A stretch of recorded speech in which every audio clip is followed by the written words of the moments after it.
I returned from lunch to find compliance officers searching my desk. Routine inspection, they claimed, but I knew my jealous CO worker reported me. Find anything interesting? I asked calmly. Their faces went pale when they discover. That afternoon, I was walking back to the office after lunch when I saw 3 men in navy suits standing around my desk. The glass walls reflected the cold light from my monitor, still on, and papers were scattered across the floor. One of them, wearing gloves, was checking my drawer. Another was photographing the screen.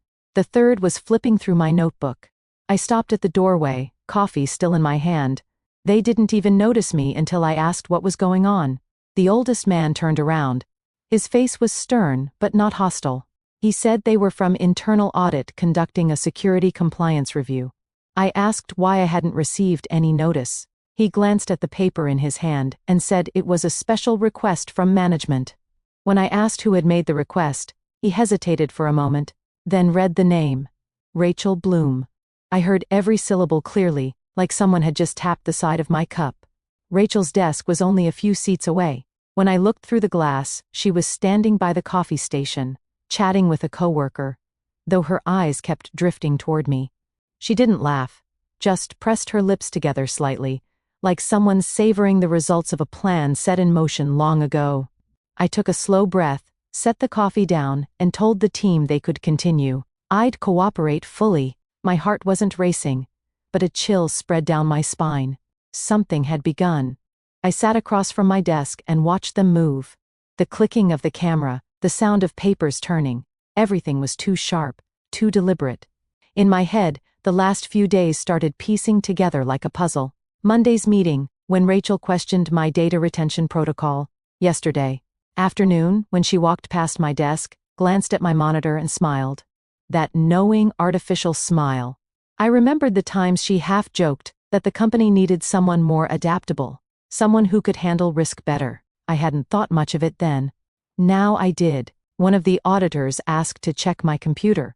He browsed the folders, took notes, and asked a few questions about my project. I answered briefly, giving him everything he needed. As he nodded in thanks, I caught Rachel's reflection on the monitor, walking slowly past my desk again, her eyes landing on my screen. This time she didn't hide it. I met her gaze without a word. Maybe that silence was what made her stop. I knew the procedure well. I used to be part of the cross-inspection team when I led data security. Surprise audits weren't uncommon, but they always had a trigger, a traceable cause. The odd thing was that audits like this usually targeted system anomalies, not individual employees. And certainly not me, someone known for following protocol to the letter. That's when it hit me. This wasn't random. Someone had planned it. The lead auditor looked up and asked if I had ever taken client data off the company server. I said no. Every access was logged and stored in the central system. He nodded, scribbled a few more lines, then turned back to his team. No one spoke after that. I heard the wall clock ticking each second, stretching the silence thinner. I didn't know what they were looking for, but my instincts told me it wasn't inside my computer. It was in someone else's mind. When they packed up and said they'd return later that afternoon to finalize the review, I stood up, thanked them, and stepped out. Rachel was by the coffee station, phone in hand, waiting. She looked up and said lightly, "I heard they're auditing your data cluster. Hope it's nothing serious." I looked her straight in the eye and said, "I hope so too." Then I walked away, leaving her in the faint scent of freshly brewed coffee.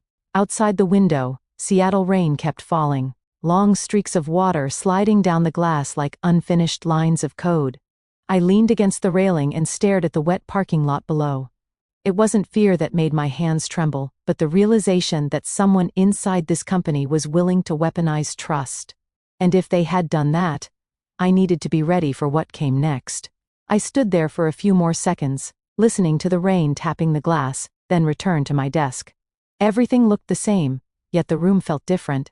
If you've ever been through it, you know when someone invades your space, it's not just your belongings they disturb, but the quiet boundaries you built around yourself. I sat down, reopened my computer, and watched the code line scroll like nothing had happened. But I knew after today, nothing would be normal again. If you're still listening, tell me where you are right now. Maybe you're driving or sitting alone in your office the way I was that day. I'm always curious where stories like this find their way. And if you believe, like I do, that calm defiance can stand against calculated deceit, don't forget to follow, because what happened today was only the beginning. I met Rachel for the first time 2 years ago during the new staff introduction meeting. She joined DataSage with an impressive reputation, having worked for a major tech company in California. When she walked into the room, Rachel carried a confident energy, a clear voice, a persuasive smile, and a presence that filled the space. She shook hands with everyone, remembered their names within minutes, and when it was my turn, her eyes lingered on me just a little longer.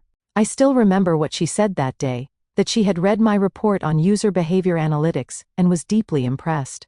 I smiled and thanked her, never thinking that polite remark would be the start of something calculated. At first, Rachel came across as a driven and energetic coworker. She often stopped by my desk to ask about workflow details, to review a piece of code, or to discuss a test result. She said learning from someone better was the fastest way to grow. I didn't mind. In fact, I was glad someone showed genuine interest in the work I did. But a few months later, what I had taught her began appearing in meetings, not as notes of gratitude, but as if she had come up with everything herself. I realized it clearly during our first quarterly meeting. The project my team had spent 3 months developing was presented again, this time in Rachel's report with her name on the title. When our manager praised the thoroughness of the plan, she simply smiled, never mentioning the team that built it.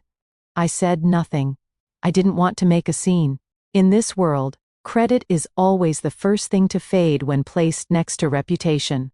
After that, everything began to shift. Rachel started showing up in meetings she wasn't invited to, saying she wanted to stay updated on progress. She began emailing our manager, CCing me, to comment on my reports, even when no one asked.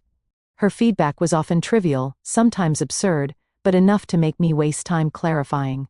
Each time she'd laugh and say she only wanted to help make things perfect. I stayed quiet because I knew that silence bothered her more than any reaction.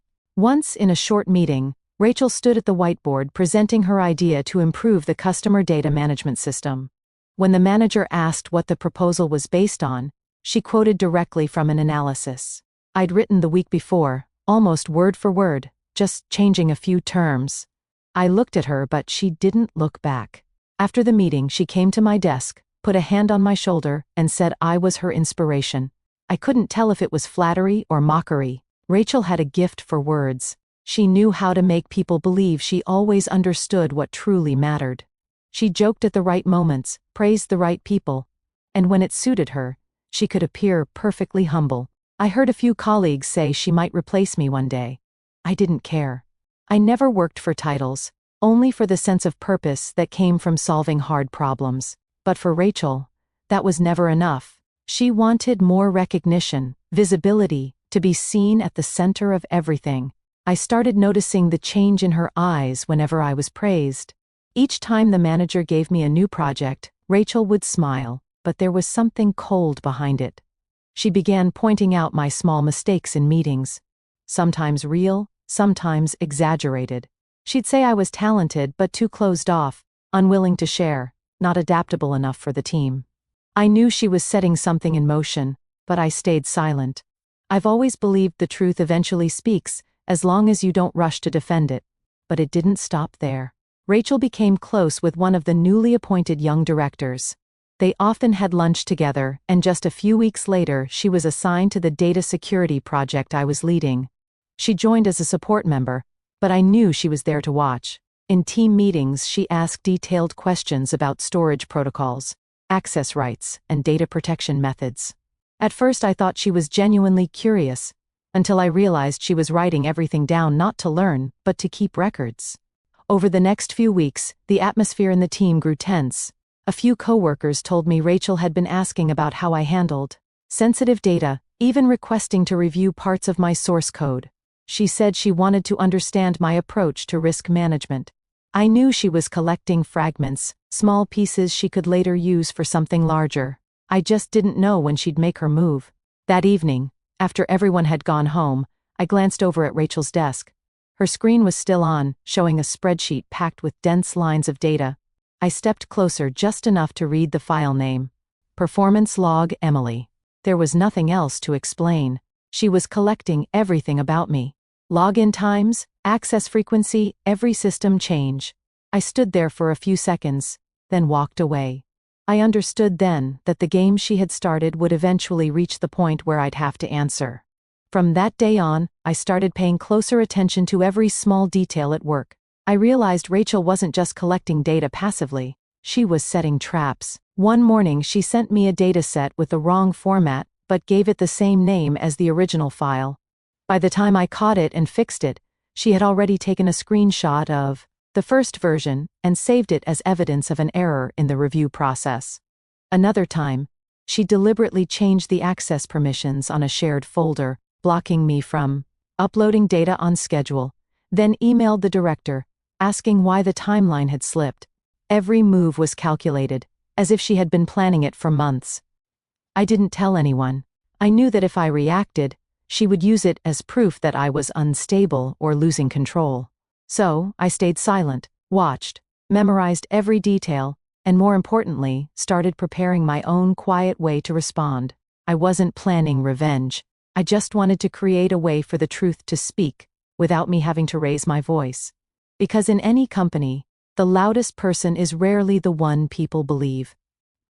One afternoon, while reviewing system logs, an idea came to me. If Rachel could use data to prove I was wrong, why couldn't I use data to prove the opposite?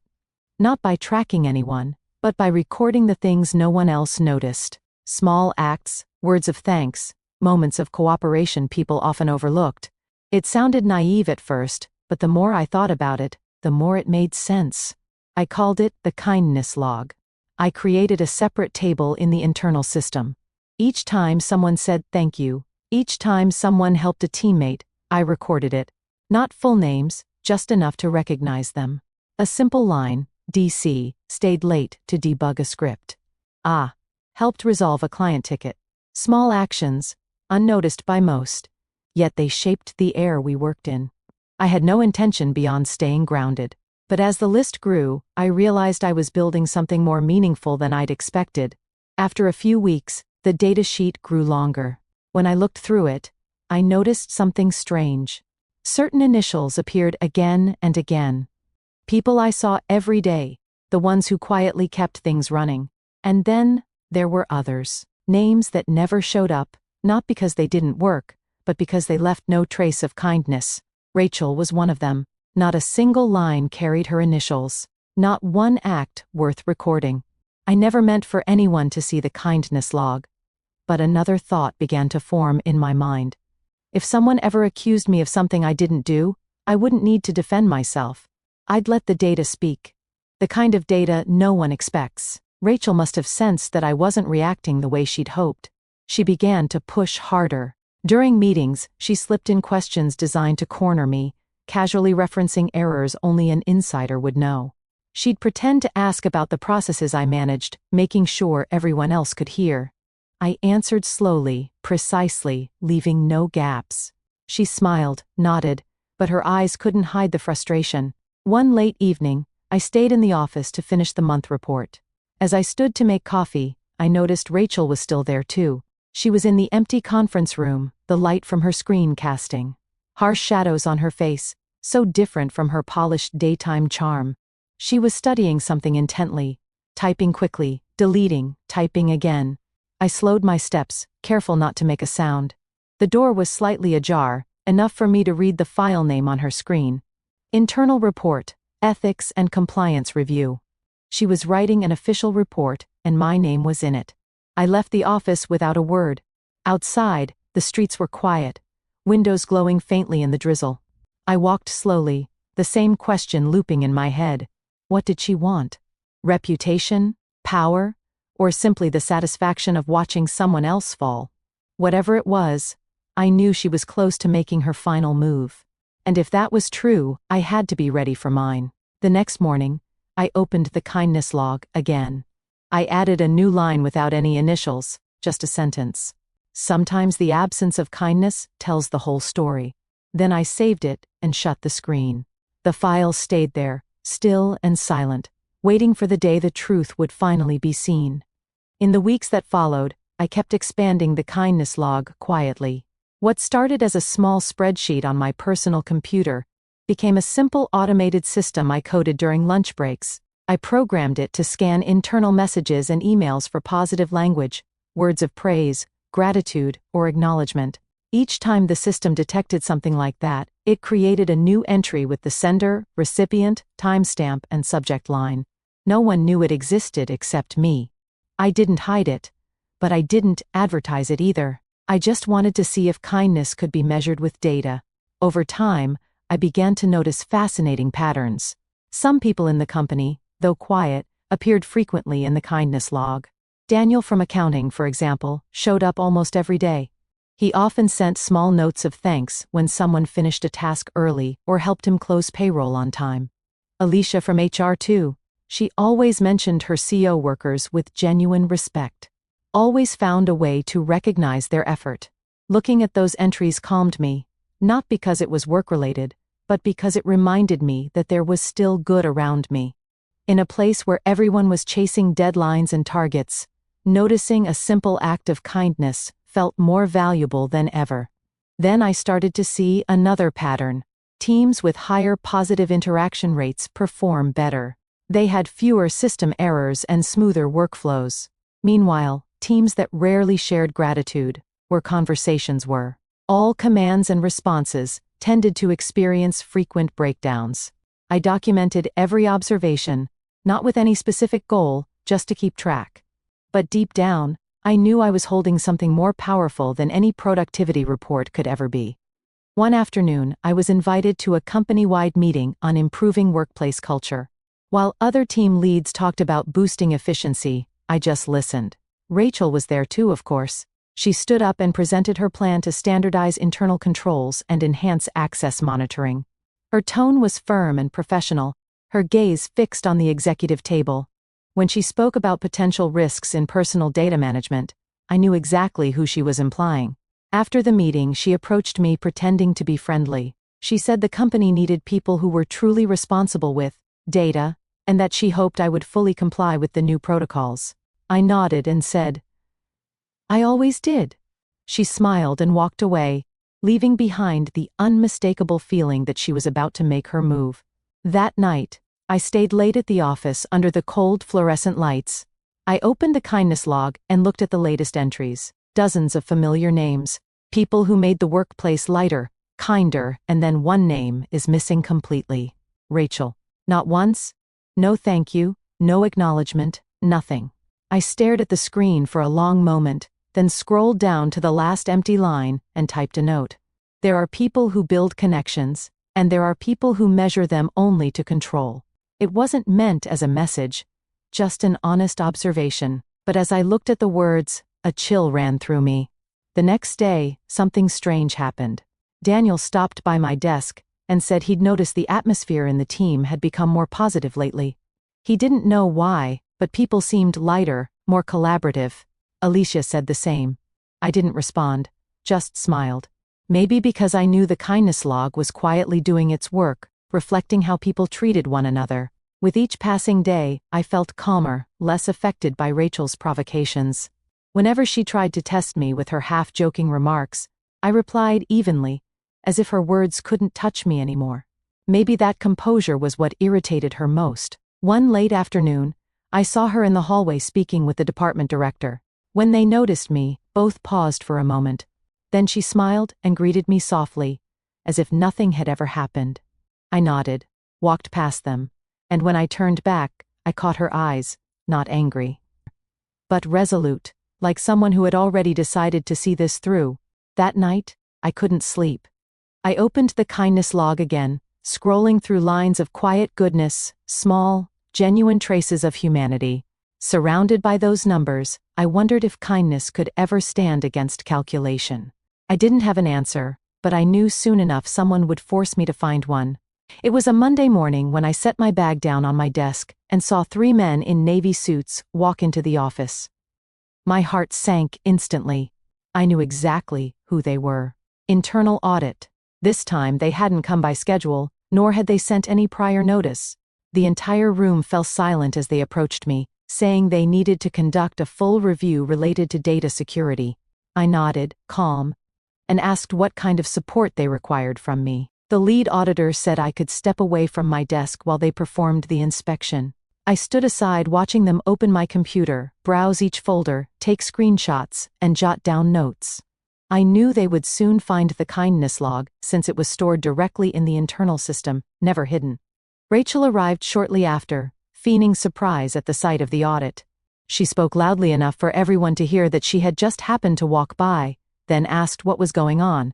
One of the auditors escorted her out, but before the door closed, our eyes met. Hers showed no worry, only expectation. I sat down in the break area, took a sip of coffee, and couldn't taste a thing. The sound of typing, cameras clicking, and papers shuffling drifted from my desk. After a while, the lead auditor came over and said they'd found an automated system on my computer and wanted to know its purpose. I explained that it was a personal tool I had built designed to collect positive communication data. Words of thanks, encouragement, or teamwork to observe collaboration patterns across teams. It had nothing to do with client data. He frowned, asked a few more technical questions. I answered clearly, providing the code, test reports, and everything transparently. They exchanged glances without saying a word. One of them returned to my computer and opened the kindness log file. The room grew strangely quiet. They read for a long time. Then one of them turned to me and asked what the list represented. I said each line recorded a positive action, a thank you, an act of support. A moment of teamwork, just a personal way to document good things. The man nodded and asked to make a copy for the investigation. I agreed immediately. When they printed a summary, I saw familiar names appearing on the page. Daniel, Alicia, the tech team members, even the security guards. They examined the list carefully, marking things, exchanging brief looks. One of them paused at the frequency column where each person's appearance rate was shown. I followed his gaze and saw it. Among the high counts beside nearly every name, one field was entirely blank. Rachel Bloom. No entries, no thank yous, no acknowledgements, nothing. The atmosphere shifted. One of them looked at me and asked if I had intentionally excluded anyone from the system. I said, no, not at all. The data was recorded automatically based purely on the language used in internal messages. If someone didn't appear, it meant they'd never sent or received a positive communication. He stayed silent for a moment, then nodded. They continued reading, whispering to each other. I couldn't hear what they said, but it felt like what they'd found unsettled them. Finally, the lead auditor closed his folder and said they'd compile their report and share the results soon. Before leaving, he looked at me again, his expression softer than when he'd arrived. I returned a small nod, though inside I was conflicted. By afternoon, the office was unusually quiet. Word of the audit had already spread. I knew Rachel was waiting for a different outcome. She walked past my desk several times, pretending to look for something, but said nothing. Her confidence from the morning was gone. When the short end-of-day meeting began, the audit lead came in, spoke quietly with the director, and left. I couldn't hear what was said, but I saw Rachel watching him go, her hand tightening around her pen. I packed my things to leave and found her standing in the hallway, phone in hand. When I passed, she looked up, trying to sound casual. She said she hoped the audit hadn't been too stressful for me. I stopped, replied that everything was fine. She nodded, forced a thin smile, but her eyes still carried disbelief, as if she couldn't accept that her plan hadn't gone the way she intended. On my way home, light rain fell over the city, street lights reflecting on the wet asphalt. I knew the audit wasn't the end. It only made Rachel realize that the very tool she tried to use against me might turn against her. And if I was right, she wasn't finished yet. I thought things would calm down after the audit. But only a week later, the air in the company began to shift again. Whispers started surfacing in the hallways at the cafe near the office during small team huddles. At first, I ignored them, until Alicia stopped by my desk, looking uneasy. She said Rachel had been telling people that I'd been collecting employees' personal data without permission, that my kindness log was actually a behavioral tracking tool, a violation of privacy. I looked at Alicia and tried to smile, but something cold spread through me. She added that she didn't believe it, but some people seem to. I thanked her for telling me the truth, then said nothing more. The rest of the day, I couldn't focus. One question kept looping in my mind. Why would Rachel go that far when everything had already been made clear? The answer came the very next morning. Rachel sent a long email to the entire department about the importance of adhering to personal data protection policies. She didn't mention me by name, but everyone knew what she was implying. She wrote that even well-intentioned data collection could damage trust and the company should reevaluate all unofficial systems involving internal information. The email was skillfully written, the tone measured, and persuasive enough to make anyone who didn't know the full story believe she was acting out of responsibility. That afternoon, as I walked through the cafeteria, a few people were whispering. They stopped when I got closer. I sat down, tried to eat a few bites, but everything tasted bitter. Rachel wasn't attacking me outright. She was planting doubt, no evidence, no direct accusation, just words vague enough to confuse. Later that day, Daniel came to see me. He said Rachel had asked if he ever felt watched, knowing I had a system that collected positive messages between colleagues. He told her no, that he trusted me completely, but warned that she was talking to others, even management. He looked worried. I thanked him and told him not to get involved. I didn't want anyone else pulled into this. That night, I stayed alone in the office. The room was quiet, the glow of my monitor reflecting off the glass walls. I opened the kindness log and stared at the hundreds of bright, steady lines of data, wondering if the good I'd tried to protect could withstand a rumor. I thought of Rachel's eyes in the hallway last week, the confidence gone, replaced by something deeper, more stubborn. Maybe she couldn't stand losing, or maybe she just needed someone to blame for her own failures. The next day, I noticed people acting differently. Some greeted me half-heartedly, others avoided eye contact. During the project update meeting, the director no longer sounded as relaxed as before. He asked more questions, scrutinized every detail. Rachel sat across the table, silent, but I could see satisfaction flicker in her eyes. That afternoon she stopped by my desk, her tone almost casual. She said she'd heard I might be having trouble with emotional data collection. She suggested I should be more careful with what I create. I looked up, keeping my voice steady, and said I had nothing to hide. My system was transparent and never violated anyone's privacy. She smiled faintly and whispered just loud enough for me to hear that sometimes. It isn't about being right or wrong, but about how people choose to see it. Then she walked away.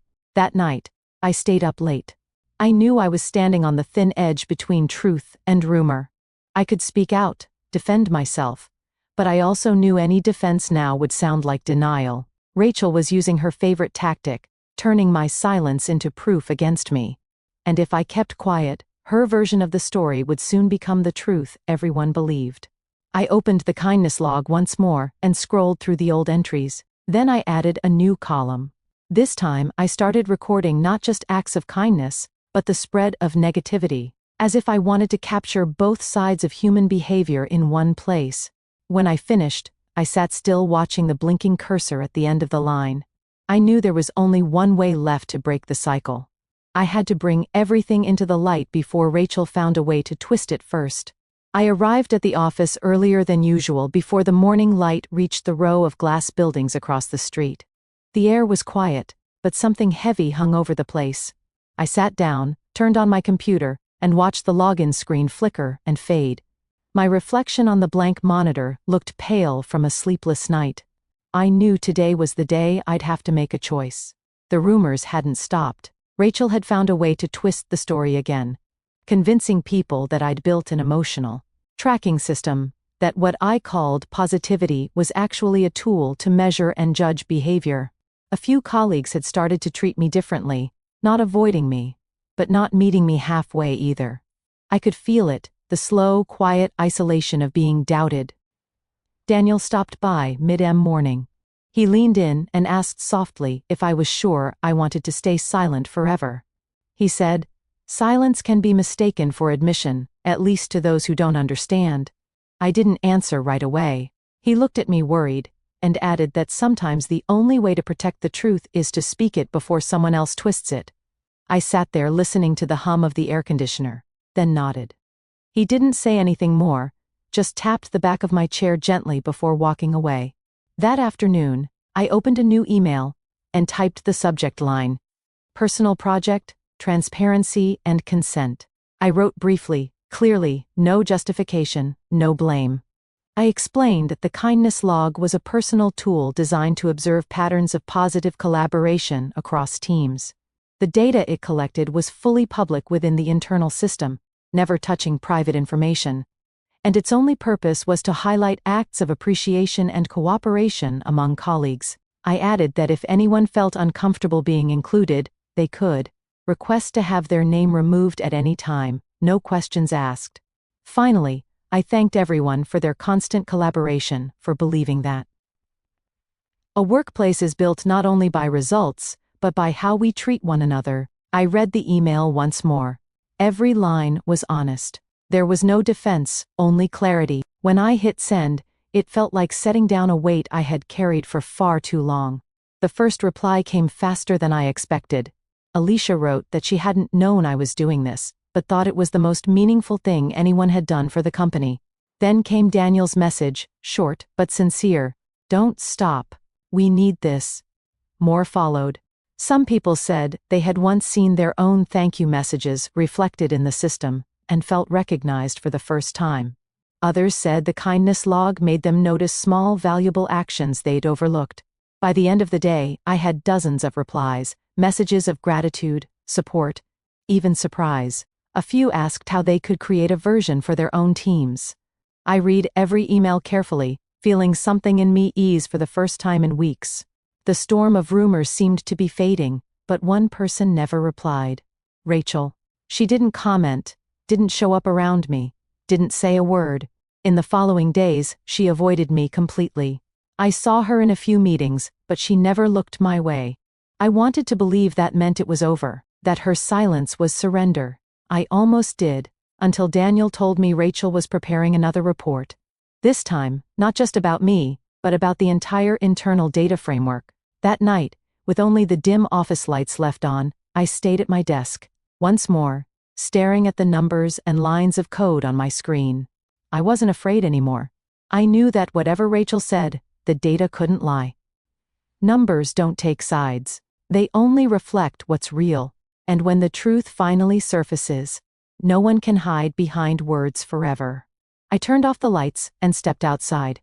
The city was still alive, headlights gliding over rain-wet streets. I walked slowly, tired, but calm. I might not control what comes next, but at least I had let the truth speak before someone else tried to silence it.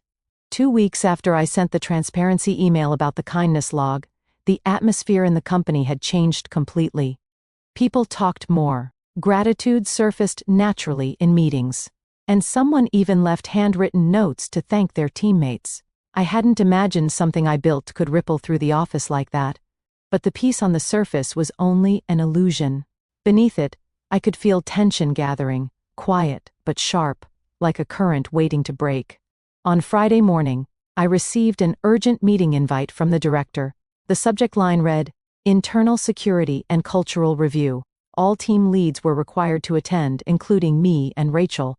I knew right then this was where everything would unfold. The conference room on the 14th floor was large and cold.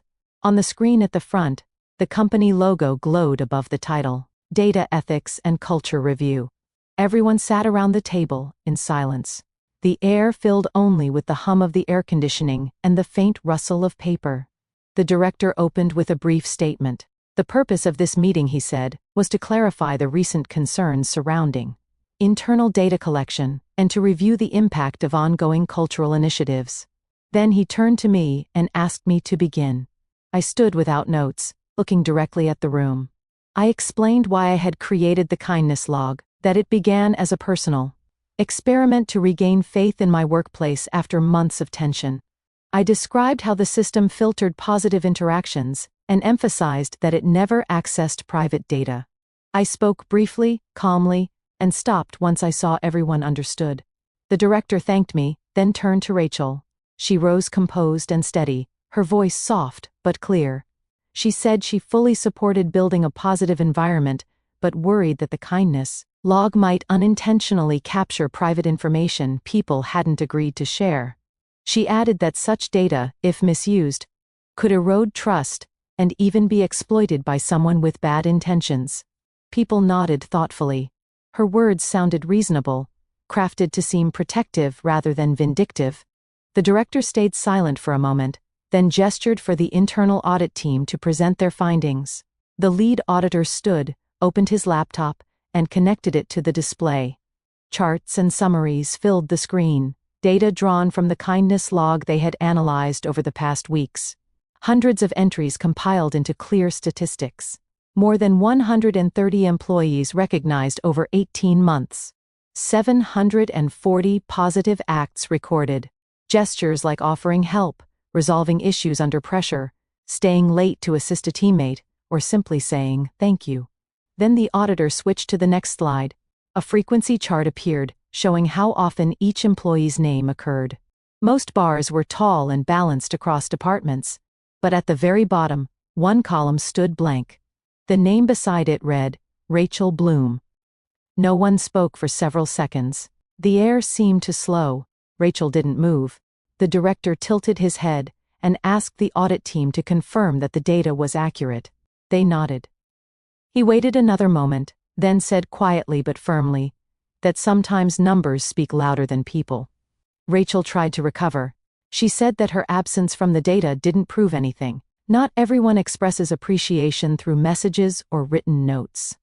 And she preferred to focus on results rather than social gestures. Her tone stayed controlled, but the edge in it was unmistakable. The director nodded thoughtfully, then asked if focusing on results had, perhaps, made her forget that working with people is part of the result. Rachel said nothing. The auditor continued. He reported that their review had found no privacy violations, no breaches of personal data, and that the kindness log had actually improved morale and productivity across multiple teams. Several departments had even started developing their own versions of the system, inspired by its effect. The director looked around the room and said the company had always encouraged innovation that built culture. But what mattered most was how people responded to others' success. His eyes rested briefly on Rachel. He didn't need to say more. Everyone understood the meeting ended in silence as people stood up. Rachel stayed seated for a long moment, staring at the dark screen ahead. I didn't see anger in her face, only a hollow kind of disbelief. Maybe she hadn't expected that the same data she meant to use against me would end up exposing her instead. That afternoon, the director called me into his office. He said the kindness log would be expanded company-wide as a pilot project, and that I would lead it. He also mentioned Rachel would be reassigned to the technical division where she could focus on individual work without participating in cross-team initiatives. His tone wasn't punitive, just measured, like he was restoring balance after a storm. When I left his office, I passed by the open workspace. Rachel was gathering a few files, her eyes fixed on the desk. I thought about saying something, but stopped myself. Some things don't need words. The data had already spoken for itself. I came back to my desk that Monday morning without the heaviness that used to follow me through the door. People greeted me with ease. A few stopped to ask how they could build a system, like the kindness log. I showed them step by step, holding nothing back. It didn't feel like mine anymore. It belonged to everyone now, a shared space where people learned to recognize each other's worth in the simplest form, kindness. A company-wide announcement arrived from the director later that week. DataSage would officially launch a program called Human Metrics, a project designed to record and encourage positive behavior in the workplace. I was named lead. When I read the message, I sat still for a long moment, not from pride, but from relief. Everything had gone farther than I ever intended. What started as a personal idea had become something real, something that mattered. Rachel still came to work, but on another floor in the technical division. We rarely crossed paths. Occasionally, I'd see her in the elevator. Her face was calm, her eyes steady, not avoiding, but not seeking conversation either. We'd nod politely, like two people who once knew each other well, but had outgrown the need for words. I didn't hate her. Maybe in her place, cornered by comparison and expectation, I might have lost my balance too.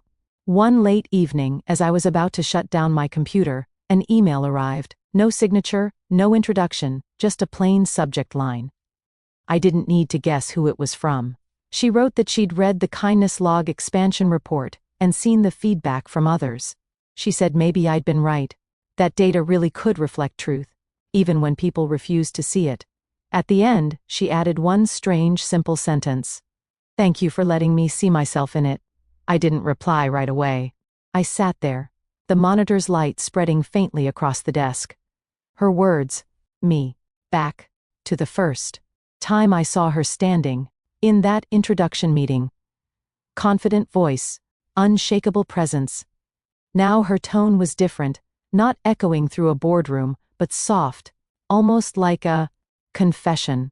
In the days that followed, I kept my old habit of staying late. I'd sit before the screen, open the Kindness Log, and scroll through those small, overlooked records of decency. I added new lines, not just thank yous and gestures of help, but signs of quiet change. Someone who'd never said thank you before now sends short notes after every meeting. Another who once worked in silence had started acknowledging others' efforts. All of it recorded, forming a pattern no algorithm could fake. Sometimes I thought the Kindness Log wasn't something I built at all. It was something that rebuilt me. I used to care only about doing things right by the book without error. I didn't realize that a workplace doesn't survive on discipline alone, but on the invisible threads between people. I had once seen Rachel as the enemy, but now I understood. She was a mirror reflecting the weakness I hadn't wanted to face in myself. When Human Metrics officially launched, I was invited to speak at the internal conference. I told them that data can record many things, but it can never replace sincerity. I said the Kindness Log was never meant to measure people. It was created to remind us that kindness leaves a trace, even when no one is trying to prove it. The room fell silent, then erupted in applause. Afterward, I returned to my desk and looked out the window. Outside, Seattle rain was falling softly. Here, rain never shouts. It drapes everything in a thin, gentle blur. I opened the Kindness Log and typed one last line for the day. Sometimes the quietest data tells the loudest truth. I saved it, closed my laptop, and stepped out of the office. On the way home, I thought about everything that had happened. Some battles aren't meant to be won. They only need to last long enough for the truth to find its way through. The Kindness Log began as a small act to keep myself from being swallowed by cynicism, but in the end, it became proof that kindness, when acknowledged, carries more power than any strategy ever could. Justice doesn't always arrive with noise or confrontation. Sometimes it comes through silent records, through the patience of someone who doesn't need to prove they were right. And maybe that's the only way to make good things last longer than the people who create them. I stopped at the building entrance and looked up. The Seattle sky was soft gray, the rain gone, leaving slow drops sliding down the glass, catching the faint yellow of streetlights. I took a deep breath of the city's damp, clean air and smiled. After everything, it wasn't justice that had won. It was calm. If you're still here, maybe you've witnessed quiet battles like this too, at work, in life, or somewhere inside yourself. Which moment in this story stayed with you the most? Tell me in the comments. I read every single one. And if you believe, as I do, that kindness, no matter how small, can transform an entire space, stay with me for the next stories. Stories where justice doesn't always come from power, but from doing the right thing at the right time. Don't forget to subscribe and turn on notifications so you won't miss any journey where truth finds its light.